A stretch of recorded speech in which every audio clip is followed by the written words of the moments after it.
దయచేసి ప్రార్థన. ప్రేమగల తండ్రి, పరిశుద్ధుడైన దేవ, మీ గొప్ప నామమునకు కృతజ్ఞతాస్తుతులు చెల్లించుకునే వారుకుంటున్నాం.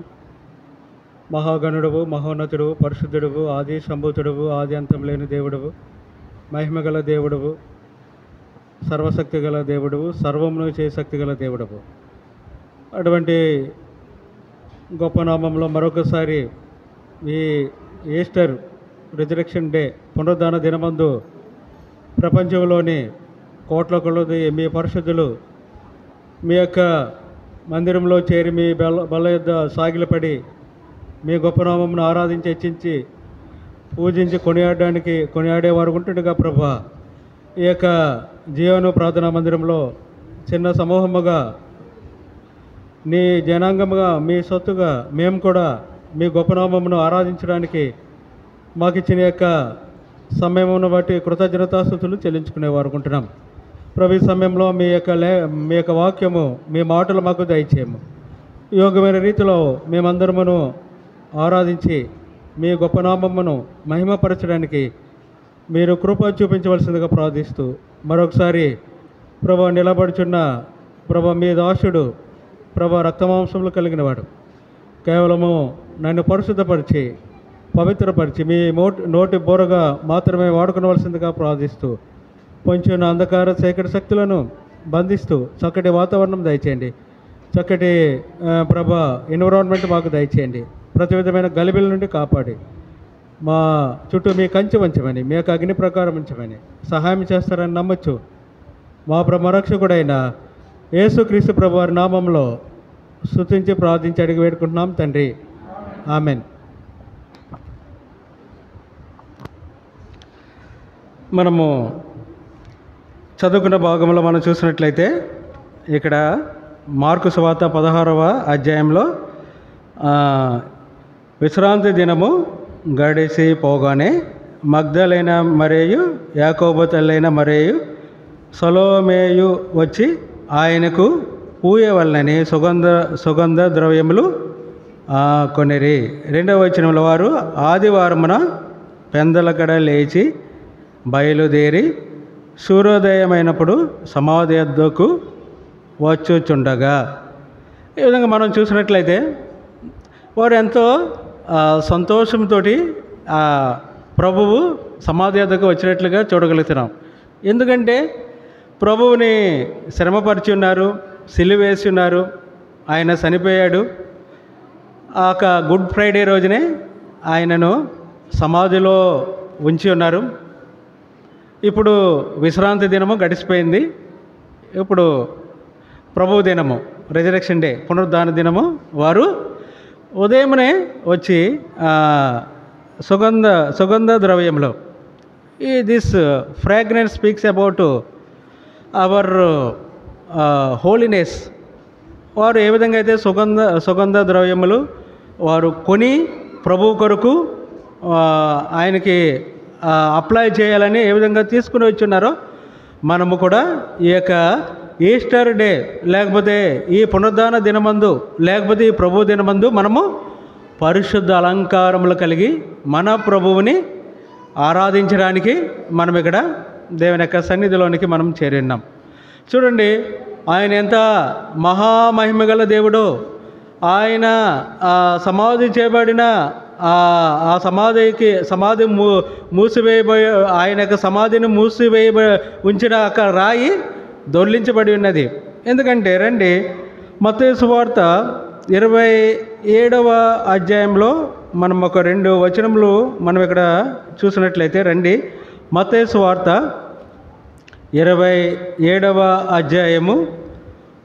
ఇక్కడ మనం చూసినట్లయితే ఎవరైతే ఆయనను సిలువ వేసి ఉన్నారో వారు ఈ విధంగా మన ప్రభు అయిన యేసుక్రీస్తు వారిని వారు ఒప్పుకునేవారు ఉంటున్నారు. చూడండి, మత్తయి సువార్త 28వ అధ్యాయము 54వ వచనంలో మనం చూసినట్లయితే శతాధిపతియు అతనితో కూడా యేసునకు కావలయున్న వారును భూకంపమును జరిగిన కార్యములన్నిటినీ చూసి మిక్కిలి భయపడి నిజముగా ఈయన దేవుని కుమారుడని చెప్పుకున్నరి. ఈ విధంగా అద్భుత ఆశ్చర్యకార్యములు అక్కడ జరిగినవి. పెద్ద భూకంపము కలిగి ఉన్నది. లేకపోతే ఎంతో ఒక మెరుపులు, ఉరుములు, ధ్వనులు వారు చూస్తున్నారు. సమాధిలో నుండి మృతులు లేవడము వారు గమనించున్నారు. వెంటనే వారు ఈయన నిజంగా దేవుని యొక్క కుమారుడని వారు సాక్ష్యము చెప్పేవారుకున్నారు. అంతేకాదు మత్తయి సువార్త 28వ అధ్యాయము 2వ వచనంలో మనము ఇక్కడ చూసినట్లయితే, రండి మత్తయి సువార్త 28వ అధ్యాయము 2వ వచనంలో, ఇదిగో ప్రభుదూత పరలోకము నుండి దిగివచ్చి రాయి పొర్లించి దాని మీద కూర్చుండెను. అప్పుడు మహాభూకంపము కలిగెను. చూడండి, ఎటువంటి కార్యము ఇక్కడ మనము గమనించేవారుకుంటున్నాం. ఆక సిలువ వేసినాక శతాధిపతులు, ఆ సైన్యము ఇతడు నిజంగా దేవుని యొక్క కుమారుడు అని గ్రహించున్నారు. ఆక పెద్ద రాయి, దానిని కదిలించడానికి చాలా కష్టము. ఆ రాతిని దేవుని యొక్క దూతలు వచ్చి దానిని దొర్లించినట్లు మనము చూడగలిగే వారుకుంటున్నాం. ప్రియులారా, ఈ విధంగా మనము దేవుని యొక్క వాక్యంలో మనం చూసినట్లయితే మన ప్రభు అయిన యేసుక్రీస్తు వారు ఆయన ఎటువంటి ప్రభు అయినాడో మనము మరొక మాట మనము దేవుని యొక్క వాక్యంలో మనం చూసినట్లయితే, రండి అపోస్తలుల కార్యములు 2వ అధ్యాయము, అపోస్తలుల కార్యములు 2వ అధ్యాయములో ఈ విధంగా మనము చూడగలిగే వారుకుంటున్నాం. దేవుని యొక్క వాక్యము మన ప్రభు గురించి ఈ విధంగా సెలవిచ్చేదిగా ఉంటుంది. అపోస్తలుల కార్యములు 2వ అధ్యాయము 24వ వచనములో మనము ఒక మాట ఇక్కడ చూసినట్లయితే, చూడండి దయచేసి, ఎవరైనా చదవండి. అపోస్తలుల కార్యములు 2వ అధ్యాయం 24వ వచనం, మరణము ఆయనను బంధించి ఉంచుట అసాధ్యము కనుక దేవుడు మరణ వేదనలు తొలగించి ఆయనను లేపెను. మరణము ఆయనను బంధించలేదు, మరణము ఆయనను ఆపలేదు, మరణము ఆ సమాధి దాచిపెట్టలేదు. ఆ ప్రభు అయిన యేసుక్రీస్తు వారి యొక్క మరణము ఆ సమాధి దాచిపెట్టలేదు. అది దొర్లింపబడినట్లుగా మనము చూడగలుగుతున్నాం. ప్రియులారా, ఇటువంటి మన యొక్క ప్రభు అయిన యేసుక్రీస్తు వారు మనము దేవుని యొక్క వాక్యంలో మనము గమనించేవారు కొంటున్నాం. అంతేకాదు మనము దేవుని యొక్క వాక్యంలో మనము చూసినట్లయితే ఆయన ఈ విధంగా భూమి మీద ఉన్నప్పుడు ఈ విధంగా చెప్పేవాడుకుంటున్నాడు. చూడండి, యోహాను సువార్త 10వ అధ్యాయము 18వ వచనంలో అక్కడ ఏమి రాయబడి ఉందమ్మా? ఎవరైనా చెప్తారా? అక్కడ నేను ప్రాణము పెట్టడానికి, దానిని తిరిగి తీసుకోవడానికి నేను అధికారము కలిగిన వాడిని అని ప్రభువు చెప్పేవారుకుంటున్నారు. ప్రియులారా, ఈ యొక్క ఉదయకాల సమయంలో మనం చూసినట్లయితే మన ప్రభు అయిన యేసుక్రీస్తు వారు ఈ విధంగా మనము గుడ్ ఫ్రైడే రోజున మనం చూస్తున్నాం. ఏ విధంగా ఆయనను హేళన చేస్తున్నారు, ఏ విధంగా ఆయనను అవమానించున్నారు, ఏ విధంగా ఆయనను ఎంతగానో బాధించున్నారు, స్వరూపమైన సొగసైన లేకుండా అటు రీతిగా. అంతేకాకుండా, ఓ యేసు నిన్ను కొట్టిన వారిని ప్రకటించు, ఓ యేసు నువ్వు దేవుని కుమారుడు అయితే ఈ సిలువ మీద నుండి దిగిరా, దేవాలయమును 3 రోజులలో 3 దినములలో కడతానన్నావు కదా. మన ప్రభు అయిన యేసుక్రీస్తు వారు ఆయన దీనుడుగా, మౌనముగా, నిస్సహాయుడిగా, ఏమీ బదులు మాట్లాడకుండా మౌనంగా ఉండి ఇవన్నీ ఆయన అనుభవించినట్లుగా మనము చూడగలిగే వారుకుంటున్నాం. ఎందుకమ్మా? రండి, 1 కొరింథీయులు రాసిన పత్రిక 15వ అధ్యాయంలో ఒక లేఖనం ఇక్కడ మనం చూడగలిగే వారుకుంటున్నాం. రండి, దయచేసి మీ బైబిల్ను త్రిప్పండి. 1 కొరింథీయులు రాసిన పత్రిక 15వ అధ్యాయము 3వ వచనము దయచేసి చదవండి ఎవరైనా. నాకు ఇయ్యబడిన ఉపదేశమును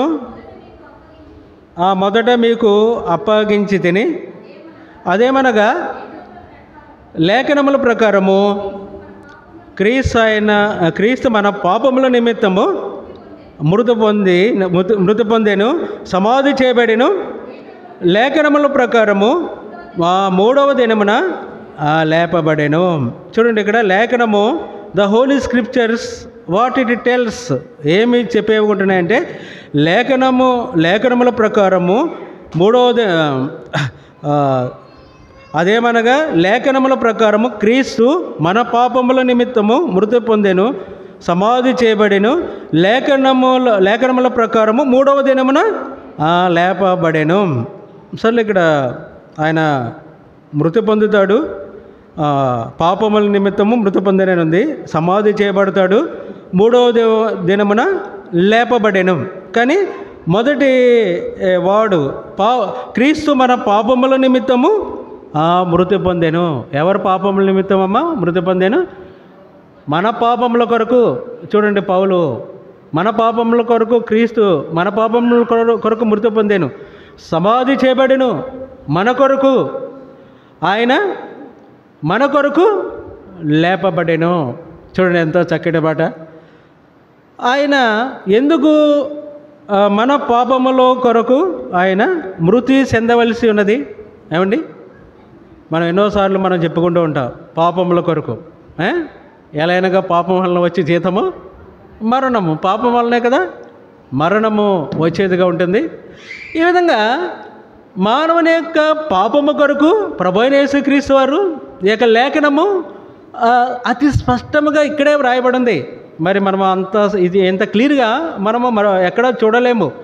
ఆయన మన పాపముల కొరకు మృతి పొందెను, ఆయన సమాధి చేయబడెను, లేఖనముల ప్రకారము ఆయన తిరిగి లేపబడెను. చూడండి ఎంత చక్కటి మాట. ఏమిటి? మన పాపముల కొరకు మనము జన్మ కర్మ పాపములను మనము కలిగి ఉండేవారు ఉంటున్నాం. చూడండి, మన యొక్క పాపముల కొరకు, మన యొక్క పాపమును బట్టి మనము ఏం చేయబడే వరకు ఉన్నామమ్మా? మన పాపం వలన ఏమి క్లియర్, ఎలాగనగా పాపం వలన వచ్చే జీతము మరణము. అంతేకాకుండా ప్రభువైన యేసుక్రీస్తు వారు ఈ మరణము గురించి మరొక చోట ఈ విధంగా లేఖనము చెప్పేదిగా ఉంటుంది. యెషయా గ్రంథము 25వ అధ్యాయము 8వ వచనములో అక్కడ ఏం రాయబడిందమ్మా? యెషయా గ్రంథము 25వ అధ్యాయము 8వ వచనంలో, మరెన్నడూ ఉండకుండా ఆయన మరణమును మృంగివేయును. ఈ లేఖనం ఇంకా అప్పటికి నెరవేరబడలేదు. మరెన్నడూ లేకుండా మరణం విజయమందు మరణం మృంగివేయబడిన. చూడండి అక్కడ 25 యెషయా గ్రంథం 25:8 వచనం చదవండి మరొకసారి. ఆయన మరణము మృంగివేయను. ఓకే అండి. మరెన్నడూ ఉండకుండా మరణమును ఆయన మృంగివేయను. ఎలాగ మృంగివేశాడమ్మా ప్రభువు? మరెన్నడూ there is no more death. ఈ ground Jesus Christ he has ground that death. మరెన్నడూ ఉండకుండా మరణము మృంగివేయబడును. ఆ వచనం మనము 1 కొరింథీయులకు రాసిన పత్రిక 15వ అధ్యాయము 55వ వచనంలో అక్కడ నెరవేర్చబడినట్లు మనం చూడగలిగే వరకు. అక్కడేముంది? విజయమందు మరణము మృంగివేయబడెను. చూడండి ఎంత చక్కటి మాట. విజయమందు మరణము మృంగివేయబడెను. ఇప్పుడు రండి 1 కొరింథీయులకు రాసిన పత్రిక 15వ అధ్యాయము 55వ వచనంలో ఈ యొక్క పారాగ్రాఫ్ స్టార్టింగ్ నుంచి మనము చూడగలిగే వరకు. దయచేసి బైబిల్ చూడండి. విజయమందు మరణము వేయబడిన రాయబడిన వాక్యము నెరవేరెను. ఓ మరణమా నీ విజయం ఎక్కడ? ఓ మరణమా నీ ముళ్ళు ఎక్కడ? మరణపు ముళ్ళు పాపము, పాపమునకున్న బలము ధర్మశాస్త్రమే. చూడండి ఇక్కడ, ఓ మరణమా నీ విజయం ఎక్కడ? మరణము యొక్క బలము గలవాడు ఎవరమ్మా? మరణము యొక్క బలము గలవాడు ఎవరు? సాతాను, అపవాది మరణము యొక్క బలము గలవాడు. అందుకే సాతాను ప్రభువైన యేసుక్రీస్తు వారిని నేను ఆ 3 మేకల మీద వేలాడదీశాననే సాతాను ఎంతగానో సంతోషించేదుకుంటుంది, విర్రవీగే వాడుకుంటున్నాడు. ఈయన మానవుడు, ఈయన ఎంతో రక్తమాంసములు కలిగిన వాడు, లేకపోతే ఎంతో బలహీనుడు, గడ్డి మొక్క వంటి వాడు, నేను విజయము పొంది ఉన్నాను. అందుకే ఓ మరణమా నీ విజయం ఎక్కడ? అంతేకాకుండా ఓ మరణమా నీ ముళ్ళు ఎక్కడ? మరణపు ముళ్ళు పాపము, మరణము యొక్క ముళ్ళు పాపము, పాపమునకున్న బలము ధర్మశాస్త్రము. లా చూడండి, పాపమునకున్న బలము ఏమిటండి? ధర్మశాస్త్రము. ఇప్పుడు పాపమునకు ఉన్న బలము ధర్మశాస్త్రం అయితే పాపము చేసిన వారు ఏం చేయబడాలి? రండి ఒకసారి హెబ్రీయులు రాసిన పత్రిక 9వ అధ్యాయంలో మనం చూసినట్లయితే, హెబ్రీయులు రాసిన పత్రిక 9వ అధ్యాయము, హెబ్రీయులు రాసిన పత్రిక 9వ అధ్యాయము, దయచేసి 22వ వచనం చూడండి అమ్మా. 9:22 హెబ్రీయులు రాసిన పత్రిక. మరియు ధర్మశాస్త్ర ప్రకారము సమస్త వస్తువులను రక్తము చేత శుద్ధి చేయబడిననియు, రక్తము సిందింపకుండా పాప క్షమాపణ కలగదనియు సామాన్యముగా చెప్పవచ్చును. ఇప్పుడు ధర్మశాస్త్ర ప్రకారము, లా ప్రకారము పాపమునకు ప్రాయశ్చిత్తము ఏమిటమ్మా? రక్తము. రక్తము సిందించిందే పాపమునకు క్షమాపణ లేదు, విడుదల లేదు, విమోచన లేదు. ఎటువంటి రక్తము సిందించబడాలి? పరిశుద్ధమైన రక్తము సిందించబడాలి. ఆ పరిశుద్ధుడు ఎవరు? దేవుడై ఉన్నాడు. చూసారా? ఈ విధంగా పాపమునకున్న బలము ధర్మశాస్త్రమే. ఒకప్పుడు మన మీద ధర్మశాస్త్రము నేరస్థాపన చేసేది ఉంటుంది. ఎందుకంటే మానవుడు జన్మ కర్మ పాపములను కలిగి ఉండేవాడుకుంటున్నాడు. మనము ఎంతో మంచిగా ఉన్నప్పటికీ పైకి మన హృదయము మన మీద నేరస్థాపన చేసేది ఉంటుంది. ఎవరు చెప్పనవసరం లేదు, లేకపోతే మన తల్లిదండ్రులు చెప్పనవసరం లేదు. మన యొక్క కాన్షియస్, మన యొక్క మనస్సాక్షి మన మీద నేరస్థాపన చేసేది ఉంటుంది. నువ్వు పాపం చేసావు, అబద్ధం ఆడావు, తప్పు చేసావు, నువ్వు ఆలోచనలు రాంగ్, బ్యాడ్, చెడ్డ ఆలోచనలు. ఓ ప్రియులారా, ఈ విధంగా మానవుడు ఇటువంటి నైజమును, ఇటువంటి స్వభావమును కలిగి ఉన్నాడు కాబట్టి, ఈ యొక్క పాపం అనేది కలిగి ఉన్నాడు కాబట్టి, అందుకే ఎఫెసీయులు రాసిన పత్రిక 2వ అధ్యాయము 1వ వచనంలో ఏం చెప్తుందమ్మా అక్కడ? మీరు పాపం వల్ల, అపరాధం వలన సచ్చిన వారైండగా. చూడండి, మనము పాపం వలన ఏమైపోయామమ్మా? ఆ మరణము కలిగి ఉన్నాము. ఆ మరణమును ఇప్పుడు ప్రభువైన యేసుక్రీస్తు వారు ఆయన ఎందుకు వచ్చాడమ్మా? మృంగివేసి ఉన్నాడు. No more death. విజయమందు మరణము మృంగివేయబడెను. చూడండి ఎంత గొప్ప విజయము. ఇప్పుడు మనకి ఇది ఎంతో శుభదినం అండి, ఎంతో సంతోషకరమైన దినము. పాపము మన మీద ఏలుబడి చేయదు. ఇప్పుడు మనము పాపం యొక్క దాసత్వము నుండి మనము విడుదల, విమోచన కలిగి ఉన్నాము. ఆ పాపము మన హృదయంలో ఉన్నంత వరకు దుఃఖము, అశాంతి, చింత, నెమ్మది లేని జీవితము. ఆ విధంగా మనము ఉండడం వల్లనే మన యొక్క పాపమును బట్టి మనకు మనశ్శాంతి లేకే మనము ప్రభువైన యేసుక్రీస్తు వారి వద్దకి మనము వచ్చినాం. ఈ దినమున మనము విడుదల, విమోచన మనము కలిగి ఉండేవారు అనుకుంటున్నాం. ఆయన మరణమును మృంగివేసి ఉన్నాడు. విజయమందు మరణము మృంగివేయబడెను. ఓ మరణమా నీ విజయం ఎక్కడా? Where is your victory?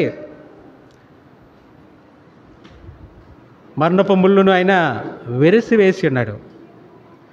ఎంత సంతోషమో, ఎంత శుభదినమో. కాబట్టి మనము ఈ విధంగా ఒకప్పుడు ఏమై ఉన్నప్పటికీ రండి చూద్దాం. మనకు గత జీవితము కూడా ఇక్కడ రెండవదిగా మనము మూడవదిగా చూడవలసిన ఆవశ్యకత ఎంతైనా ఉంది. మొట్టమొదటిగా మన ప్రభువైన యేసుక్రీస్తు వారు. ఆయన ఎటువంటి ప్రభుడో, ఎటువంటి రక్షకుడో, ఎటువంటి దేవుడో మనము చూడగలిగేవారుకుంటున్నాం. ఆయనను మరణము బంధించలేదు, ఆయనను సమాధి బంధించలేదు. ఎందుకంటే ఆయన స్పష్టంగా చెప్పేవాడుకున్నాడు, నేను నా ప్రాణమును పెట్టడానికి మరలా దానిని తిరిగి తీసుకోవడానికి అధికారము కలిగిన దేవుడను అని చెప్పేవాడుకుంటున్నాడు. మరణము ఆయనను బంధించలేదని లేఖనములు సెలవిచ్చేవకుంటున్నాయి.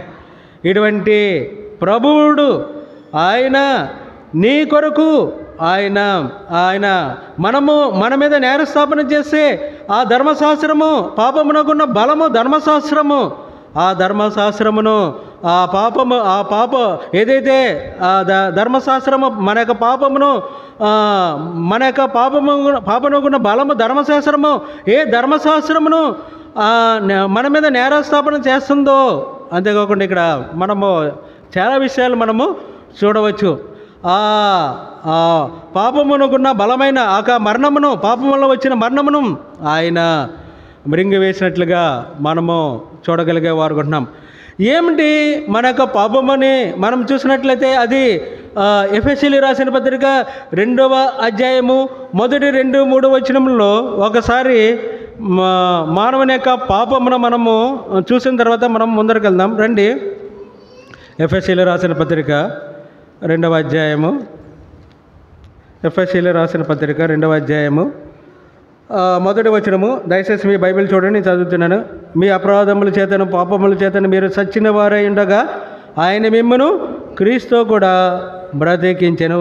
మీరు వాటిని చేయించు వాయుమండల సంబంధమైన అధిపతిని అనగా అవిధేయులైన వారిని ఇప్పుడు ప్రేరేపించే శక్తికి అధిపతిని అనుసరించి ఈ ప్రపంచ ధర్మము చొప్పున మునుపు నడుచుకుంటురి. 3వ వచనము చూడండి. వారితో కలిసి మనమందరమును శరీరము యొక్కయు మనసు యొక్కయు కోరికలను నెరవేర్చుకొనుచు మన శరీరాశలను అనుసరించి మునుపు ప్రవర్తించుచు కడమ వారి వలనే స్వభావ సిద్ధముగా దైవోగ్రతకు పాత్రులమై ఉంటిమి. చూడండి, మనకి పాపము చేయడానికి ప్రేరేపించే శక్తికి అధిపతి అని ఇక్కడ మనం చూడగలుగుతున్నాం. లేకపోతే 3వ వచనంలో మనసు యొక్కయు శరీరం యొక్కయు మనసు యొక్కయు కోరికలను మనము నెరవేర్చుకొనుచు ఏ విధంగా మనము పాపము చేసి ఉన్నాము కాబట్టి ఆ పాపము మనల్ని మరణమునకు నడిపించేదిగా ఉంటుంది. రండి, కొలసీయులకు రాసిన పత్రిక, దయచేసి కొలసీయులకు రాసిన పత్రిక 1వ అధ్యాయము 13వ వచనం చూడండి. దయచేసి కొలసీయులకు రాసిన పత్రిక 1వ అధ్యాయము 13వ వచనము నేను చదువుతున్నాను. ఆయన మనలను అంధకార సంబంధమైన అధికారములో నుండి విడుదల చేసి, చూడండి, మనం ఒకప్పుడు ప్రేరేపించే శక్తికి అధిపతి అతనే మనము ఆధీనంలో ఉన్నాం. అంతేకాకుండా మన యొక్క శరీరం యొక్కయు మనస్సు యొక్కయు కోరికలను మనము నెరవేర్చుకునే వారుకుంటున్నాం. ఇక్కడ మనం చూసినట్లయితే కొలసీయులకు రాసిన పత్రిక 1వ అధ్యాయము 13వ వచనంలో ఆయన మనలను అంధకార సంబంధమైన అధికారములో నుండి విడుదల చేసి, మనము ఈ విధంగా దుష్టత్వములో దుష్టుని యొక్క అధికారంలో ఉన్నాము అని దేవుని యొక్క వాక్యము మన యొక్క గమనమునకు తీసుకుని వచ్చేదుకుంటుంది. కాబట్టి ఇటువంటి ప్రేరేపించే శక్తి గల అధిపతికి మనము లోనై ఉన్నాం. మనము తెలియకుండానే వాడి యొక్క కోరికలను, వాడి ఇచ్చలను మనము మన యొక్క శరీరం ద్వారా, మన యొక్క మనసు ద్వారా మనము నెరవేర్చి ఉన్నాం. కాబట్టి మనము ఆత్మీయంగా చచ్చిన స్థితిలో మనం ఉండేవారుకున్నాం. రండి, అపోస్తలుల కార్యములు 26వ అధ్యాయంలో అక్కడ కూడా ఈ మాటను మనము ఈ విధంగా మనం చూడగలిగే వారుకున్నాం. రండి, దయచేసి మీ బైబిల్ చూడండి. అపోస్తలుల కార్యములు 26వ అధ్యాయము, అపోస్తలుల కార్యములు 26వ అధ్యాయము 18వ వచనము చాలా లెందీగా ఉంది, చాలా ఎక్కువగా ఉంది. ఇది మధ్యలో నుంచి మనం చూసినట్లయితే చూడండి, ఎక్కడి నుంచి అంటే, వారు చీకటిలో నుండి వెలుగులోనికి, సాతాను అధికారము నుండి దేవుని వైపునకు తిరిగి నా యందలి విశ్వాసము చేత పాపక్షమాపణను పరిశుద్ధపరచబడిన వారిలో స్వాస్థ్యమును పొందినట్లు వారి కన్నులు తెరుచుటకై నేను నిన్ను వారి యొద్దకు పంపిదనని చెప్పాను. ఇక్కడ మనం చూసినట్లయితే గత కాలంలో మనము చీకటిలో ఉన్నామని ఇక్కడ చూడగలుగుతున్నాం. అంతేకాకుండా సాతాను యొక్క అధికారంలో ఉన్నామని ఇక్కడ మనము చూడగలుగుతున్నాం. ఈ విధంగా మనము క్షమాపణ దేవునిలో మనకి ప్రభువైన యేసుక్రీస్తు వారిలో క్షమాపణ మనము కలిగి ఉన్నామని, అంతేకాకుండా మనము పరిశుద్ధులుగా చేయబడి ఉన్నామని, పరిశుద్ధ స్వాస్థ్యముగా ఇప్పుడు మన యొక్క మనోనేత్రములు, మన యొక్క కన్నులు తెరవబడి ఉన్నాయి. చూడండి, ఎటువంటి చీకటిలో ఉన్నాం, ఇటువంటి సాతాను యొక్క అంధకారంలో మనం ఉన్నాం. ఇదే మన యొక్క ఆత్మీయ జీవితం యొక్క మరణము. మనం ఆత్మీయంగా చచ్చిన స్థితిలో మనం ఉండేవారు అనుకుంటున్నాం. కాబట్టి ప్రభువైన యేసుక్రీస్తు వారు ఆయన ఈ విధంగా ఆయన శరీరంతో ఈ భూమి మీదకి రావాల్సినది. రండి ఒక 2 మాటలు మనం చూద్దాం. యోహాను సువార్త 1వ అధ్యాయము. యోహాను సువార్త 1వ అధ్యాయము. యోహాను సువార్త 1వ అధ్యాయము చూడండి, 14వ వచనం చదవండి ఎవరైనా దయచేసి. ఆ వాక్యము శరీరధారి అయి కృపాసత్య సంపూర్ణుడుగా మన మధ్య నివసించెను. ఆ వాక్యము శరీరధారి అయి, ఆ వాక్యము ఎవరమ్మా? 1వ వచనము, యోహాను సువార్త 1వ అధ్యాయము 1వ వచనం మనం చూసినట్లయితే, ఆదియందు వాక్యము ఉండెను, వాక్యము దేవుని యొద్ద ఉండెను, వాక్యము దేవుడై ఉండెను. ఆ దేవుడే మన మధ్యకు దిగి వచ్చినట్లుగా శరీరంతోటి మనము చూడగలిగేవారు అనుకుంటున్నాం. అందుకే మొదటి తిమోతికి రాసిన పత్రిక 3వ అధ్యాయము 16వ వచనంలో మనము, మొదటి తిమోతికి రాసిన పత్రిక 3వ అధ్యాయము 16వ వచనంలో మనము ఈ విధంగా చూడగలిగేవారు అనుకున్నాం. చదవండి దయచేసి ఎవరైనా. గొప్పదై ఉన్నది, ఆయన సశరీరుడిగా ప్రత్యక్షుడాయను, ఆత్మ విషయమున నీతిపరుడని తీర్పు నొందెను, దేవదూతలకు కనపడెను, రక్షకుడని జన్మలలో ప్రకటింపబడెను, ఆ లోకమందు నమ్మబడెను, ఆరోహణుడై తేజోమయుడాయను. చూడండి, ఇక్కడ 16వ వచనం మొదటిలోనే మనం ఇక్కడ వి ది లార్డ్ జీసస్ క్రైస్ట్, ప్రభువైన యేసుక్రీస్తు వారు ఎవరో ఇక్కడ మనము చూడగలిగేవారు కూడా. నిరాక్షేపముగా దైవభక్తిని గూర్చిన మర్మము గొప్పదై ఉన్నది, ఆయన సశరీరుడుగా ప్రత్యక్షుడాయను. ఇంగ్లీష్ బైబిల్లో God was manifest in flesh, దేవుడు శరీర రీతిగా మనకు ప్రత్యక్షమాయను, ఆయన మనము చూడగలిగేవారు. ఈ విధంగా మన యొక్క పాపముల కొరకు, లేకపోతే మన యొక్క పాపం వలన ఎటువంటి మరణము మనము కలిగి ఉన్నామో, ఆ మరణము నుండి, పాపం వల్ల వచ్చు ఆ మరణము నుండి మనల్ని తప్పించడానికి, విడిపించడానికి ప్రభువైన యేసుక్రీస్తు వారు శరీరముతోటి మనిషి కుమారుడుగా, దేవుని యొక్క కుమారుడుగా, క్రీస్తుగా, అభిషేక్తుడుగా, మెస్సేగా ఈ లోకమునకు వచ్చి మన కొరకు ఆయన లేఖనముల ప్రకారము మన పాపముల కొరకై మరణించి, లేఖనముల ప్రకారము ఆయన మన పాపముల కొరకై చనిపోయి సమాధి చేయబడి తిరిగి లేచెను అనే యొక్క వాక్యమును మనము చూడగలిగేవారు అనుకుంటున్నాం. ప్రియులారా, ఇక ఉదయకాల సమయంలో మనము ఇటువంటి మనము యెషయా గ్రంథము 25వ అధ్యాయం 8వ వచనంలో, మరెన్నడూ లేకుండా మరణము మృంగివేయబడెను. మొదటి కొరింథీయులకు రాసిన పత్రిక 15వ అధ్యాయం 55వ వచనంలో, విజయమందు మరణము వేయబడెను. That is fulfilled that holy scripture. ఇప్పుడు ఆయన మృంగివేసి ఉన్నాడు. ప్రియులరా, ఈ విధంగా మనకి మరణము లేకుండా ఆయన చేసి ఉన్నాడు. ఎంత అద్భుతమైన విషయము! ఈ దినమున మనకి మరణ భయం లేదు. మనకి ఏ మాత్రమును మనము శరీరానుసారంగా మనం శరీరరీతిగా మరణించినప్పటికీ మనము ఆత్మీయంగా ఆయనతో పాటు యుగయుగంలో ఉండే ఆ నిరీక్షణ ప్రభువైన యేసుక్రీస్తు వారిలో మనము కలిగి ఉన్నాము. కాబట్టి ఒకప్పుడు మనము మరణమునకు భయపడేవారుకుంటున్నాం, లేకపోతే సావుకు భయపడేవారుకుంటున్నాం. ఈ దినమున మనము మరణము మనల్ని ఏమీ చేయలేదు. అదే మనకు విజయము, అదే మనకు ఘన విజయము, అదే సంతోషము. ఓ ప్రియులారా, ఎటువంటి గొప్ప నిరీక్షణను మనము కలిగి ఉన్నాము. అందుకే మొదటి తిమోతికి రాసిన పత్రిక 6వ అధ్యాయము, మొదటి తిమోతికి రాసిన పత్రిక 6వ అధ్యాయము 15-16 వచనములు మనం చూసినట్లయితే దయచేసి చదవండి.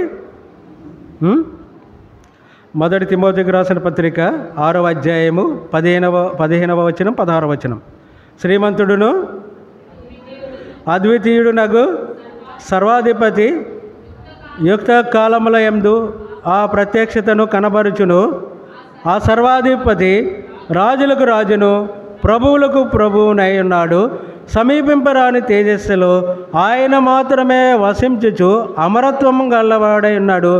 మనుషులలో ఎవడును ఆయనను చూడలేడు, ఎవడును చూడనేరడు.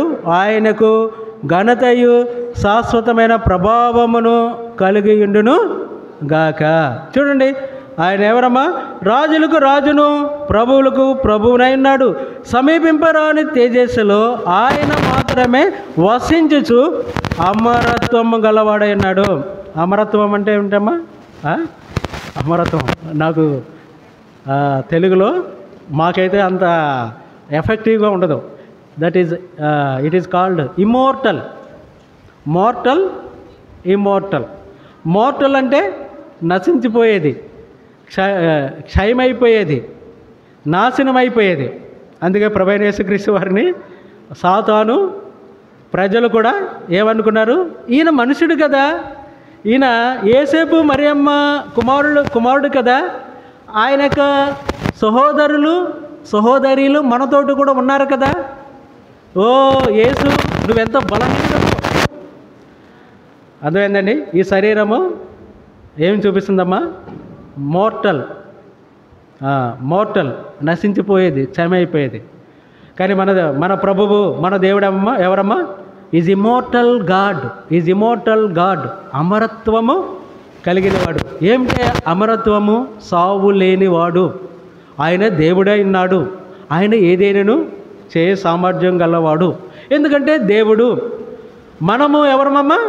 ఒకప్పుడు మనం ఎవరము? మీకు గ్రహిస్తున్నారా? పెద్దవాళ్ళు గ్రహించారు. నశించిపోయేవారము, ఇమోర్టల్, నశించిపోయేవారము, క్షయమైపోయేవారము. క్షయత అక్షయత గురించి పౌలు చెప్పేవాడుకున్నాడు. ఎక్కడది? మొదటి కొరింథీయులకు రాసిన పత్రిక 15వ అధ్యాయంలోనే. ఇప్పుడు మనకు సమయం లేదు.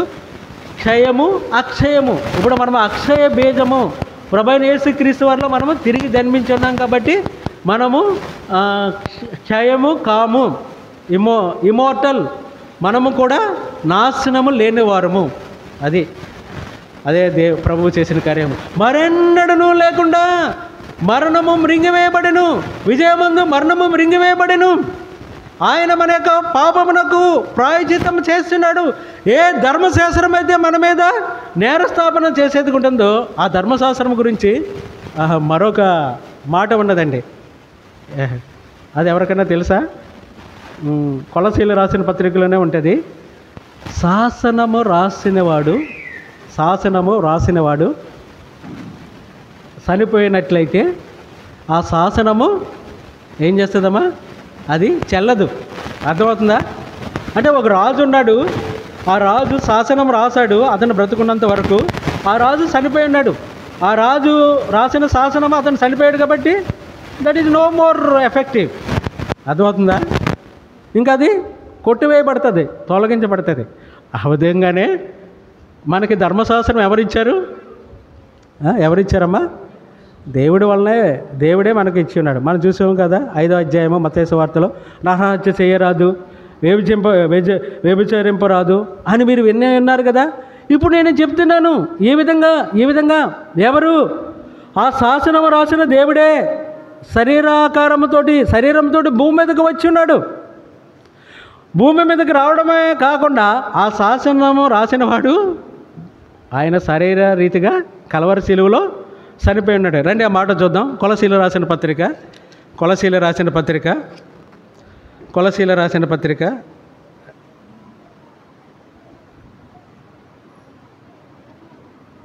చూడండి ఇక్కడ.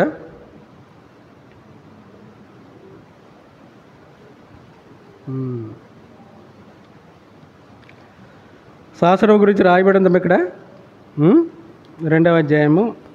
ఇక్కడ కాదు, హెబ్రీయులు రాసిన పత్రిక చూడండి. ఎవరికైనా గుర్తుంటే చెప్పండి. శాసనము హెబ్రీయులు రాసిన పత్రికలో ఉంటుంది. చెప్పమ్మా, వెరస చెప్పు. వెరస ఎంత అది? హెబ్రీయులు రాసిన పత్రిక 1:9-16. Yes, correct. చూడండి, చదవండి అమ్మా. 9:16 హెబ్రీయులు రాసిన పత్రిక. మరణ శాసనము ఎక్కడ ఉండెనో ఆవశ్యకము.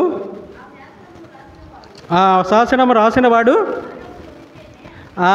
మరణము పొందితేనే అది చెల్లెను. అది రాసినవాడు జీవించుచుండగా అది ఎప్పుడైనను చెల్లునా. ఈ విధంగా మనము ఇక్కడ అనేక వచనములు మనం చూడగలిగే వారుకుంటున్నాం.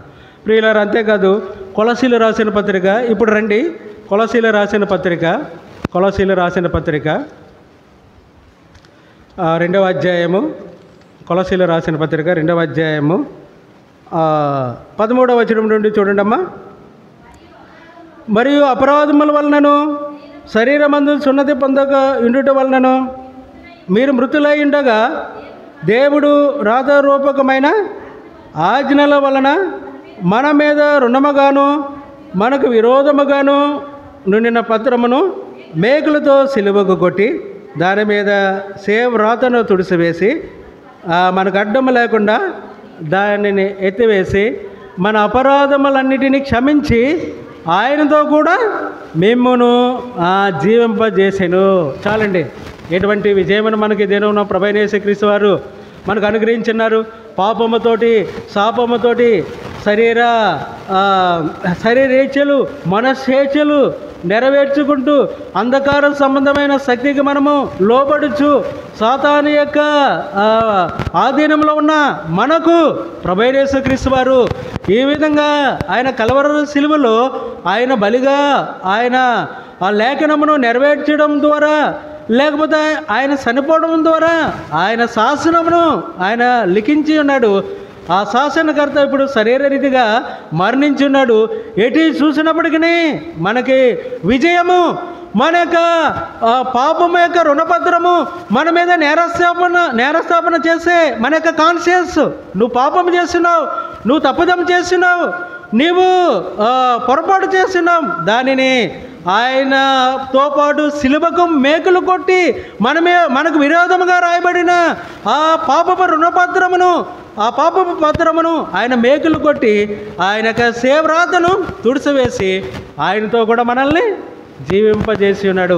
మన ప్రభువైన యేసుక్రీస్తు వారు చనిపోయి సమాధి చేయబడి ఆయన 3వ దినమున మృత్యుంజయుడిగా ఆయన లేచున్నాడు. యుగయుగములో జీవించేవాడుకున్నాడు. Is immortal God. ఆయనకి మరణం లేదు, సావు లేని ప్రభుడు దేవుడు. అట్టి రీతిగా నిన్ను నన్ను చేసి ఉన్నాడు. అదే మన యొక్క విజయం. అర్థమవుతుందండి. మన ప్రభువైన యేసుక్రీస్తు వారితోటి ఈ మనకి ఆయన నిత్య జీవము, నిత్య రక్షణ, లేకపోతే ఈ made us in him as immortal, ఆయనలో మనల్ని అమరులుగా మనల్ని చేస్తున్నాడు. ఓ ప్రియ సహోదరి, ప్రియ సహోదరుడా, ఎప్పుడైనా గమనించున్నావా? మనము శారీరకంగా మరణించినప్పటికీ యుగయుగములు ఆయనతో కూడా మనము జీవించే వారుకున్నాం. అందుకే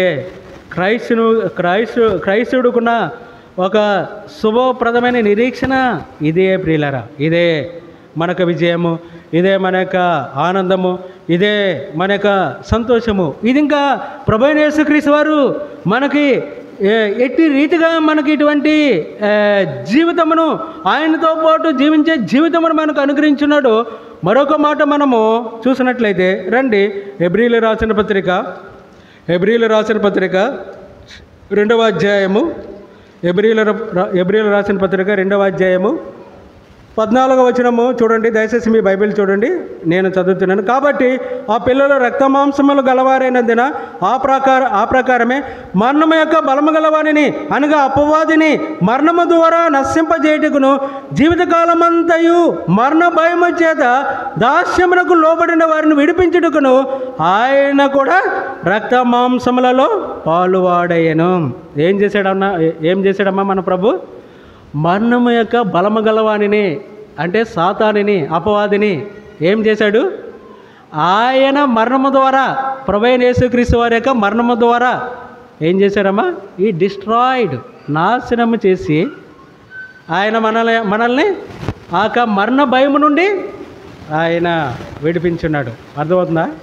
కొంచెం డిఫికల్ట్గానే ఉండొచ్చు. ఈ విధంగా మనము పదే ఈ ఈ వాక్య భాగాలు మనం చదివితేనే కానీ మనము సరిగా గ్రహింపు మనము కలిగి ఉండం. ఈ విధంగా ఆయన మరణము యొక్క బలము గలవానిని ఆయన యొక్క మరణము ద్వారా నశింపజేసి ఆ మరణ భయం నుండి మనల్ని విడిపించున్నాడు. ప్రియులారా, ఈ విధంగా మన యొక్క ఉదయకాల సమయంలో ఆయన ఎటువంటి దేవుడు, ఎటువంటి ప్రభువుడు, ఎటువంటి అధికారము కలిగిన దేవుడు, ఏ విధంగా ఆయనను మరణము బంధించలేదు, మరణము ఏ మాత్రమును ఆయనను ఏమీ చేయలేదు. ఆయనకి అధికారము కలిగిన వాడు, ఆయన యొక్క ప్రాణమును పెట్టడానికి, దానిని మరలా తిరిగి తీసుకోవడానికి. ఏ విధంగా ఆయనను మరణము బంధించలేదు అని మనం అపోస్తలుల కార్యములో 2వ అధ్యాయము 24వ వచనములో మనము చూడగలిగే వారుకుంటున్నాం. వీటి రీతిగా ఈ ప్రభువు మన కొరకు, మన యొక్క పాపముల కొరకు, మన యొక్క అంధకార లేకపోతే మన యొక్క శరీరేచ్ఛలు, మనసేచ్ఛలు, జన్మ కర్మ పాపముల కొరకు, మనం పాపం వలన సచ్చిన స్థితిలో ఉన్న మన కొరకు ఆయన నరరూపిడిగా, నరావతారుడిగా, మనుష్య కుమారుడుగా, దేవుని కుమారుడుగా, అభిషిక్తుడిగా, ప్రభువైన యేసుక్రీస్తు వారిగా, మెస్సియాగా ఈ భూమి మీదకి ఆయన వచ్చి మనకి బదులుగా ఆయన శ్రమపడి ఆయన ఈ విధంగా చనిపోయి సమాధి చేయబడి తిరిగి లేవడం వలన ఆయన మరణమును మృంగివేసి ఉన్నాడు. విజయమందు మరణము మృంగివేయబడి ఉన్నది. ఆయన యొక్క మరణం యొక్క బలము గలవానిని ఆయన యొక్క మరణము ద్వారా ఆయన నాశనం చేస్తున్నాడు. మరణ భయము నుండి మనల్ని తప్పించున్నాడు. ఆయన అమరత్వం గల దేవుడు. అటు రీతిగా మనల్ని కూడా ఆయన చేస్తున్నాడు. ప్రియులరా, ఈ విధంగా ఆయన ఇటు రీతిగా ఆయన మన కొరకు ప్రాణత్యాగము చేస్తున్నాడు. కాబట్టి ఓ ప్రియులరా, ఈ ప్రేమకు మనము ఏమి ఇవ్వగలము? ప్రియులరా, మనకు బదులుగా మనం చూస్తున్నాం. 1 కొరింథీయులకు రాసిన పత్రిక 15వ అధ్యాయము 3వ వచనములో లేఖనముల ప్రకారము క్రీస్తు మన పాపముల కొరకు మరణించి, నీ పాపముల కొరకు ఆయన మరణించున్నాడు. నీ పాపముల కొరకు మరణించే వారు ఎవరైనా ఉన్నారా? నీ పాపముల కొరకు చనిపోయేవారు ఎవరైనా ఉన్నారా? ఎవరునూ ఇటువంటి ప్రాణత్యాగము చేయలేరు. మరి ప్రభువైన యేసుక్రీస్తు వారు నువ్వు ఎంత ఏ విధంగా నీ యొక్క గత జీవితము ఏ విధంగా ఉన్నప్పటికీ, ఎంత అసహ్యముగా కనిపించినప్పటికీ, నీకు హృదయం ఎంత భయంకరమైనది, నీ యొక్క హృదయము ఏ విధంగా ఉన్నప్పటికీ ఆయన ఈ loved with his infinite love, ఆయన అనంత ప్రేమతోటి మెజర్మెంట్స్ ఏమాత్రమును కొలవలేని అటువంటి ప్రేమను నీ ఎడల చూపించున్నాడు.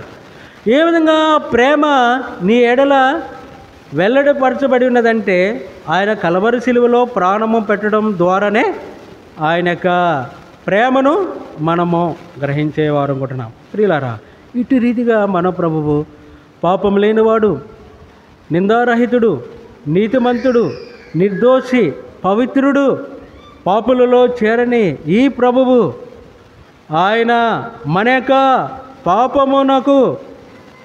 పాపమును భరించి మోసి కలవరి శిలువలో ఆయన ప్రాయశ్చిత్తము చేసి ఉన్నారు. కాబట్టి ఈ దినమున మనల్ని మరణము ఏమీ చేయలేదు. అంతేకాకుండా చివరగా ఆయన ఎటువంటి విజయమును మనకి అనుగ్రహించినాడో మనము చూసినట్లయితే రండి, కొలసీలు రాసిన పత్రిక 2వ అధ్యాయము, కొలసీలు రాసిన పత్రిక 2వ అధ్యాయము ఇప్పుడు చదవండి అమ్మా. 13-15 వచ్చిన 2వ అధ్యాయము, కొలసీలు రాసిన పత్రిక 2వ అధ్యాయము 13-15 కలిసి ఉన్నాయి. చివరి భాగమునకు మనం వచ్చినట్లయితే, ఆయనతో కూడా మిమ్మను జీవింపజేసెను, ఆయన ప్రధానులను అధికారులను నిరాయుధులుగా చేసి సిలువ చేత జయోత్సవంతో వారిని పట్టి తెచ్చి బాహాటముగా వేడుక కనబరిచెను. సిలువ చేత జయోత్సాహము ఏమిటి? ఆయన యొక్క మౌనము ఏమిటి? ఆయన యొక్క నిస్సహాయ స్థితి ఏమిటి?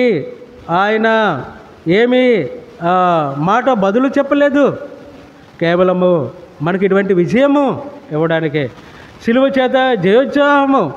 ఆయన ఏమీ ఆయుధము లేకుండానే ఇటువంటి విజయమును మనకి అనుగ్రహించున్నాడు. ప్రియులారా, మరి ఇటువంటి యుద్ధము, ఇటువంటి విజయము చరిత్రలో మనము ఎక్కడ చూడలేము. ఎందుకంటే జయం కావాలంటే యుద్ధము చేయాలి, అక్కడ ఆయుధములు కావాల్సిన అవసరత ఉన్నది. కానీ నీ ప్రభువు ఆయన దేవుడై ఉన్నాడు, ఆయన దేవాతి దేవుడై ఉన్నాడు, ఆయనకు సమస్తమును సాధ్యమే. ఆయన దీనుడుగా, నిస్సహాయుడిగా, ఏమి లేనివాడుగా, మౌనముగా, ఆయన కేవలము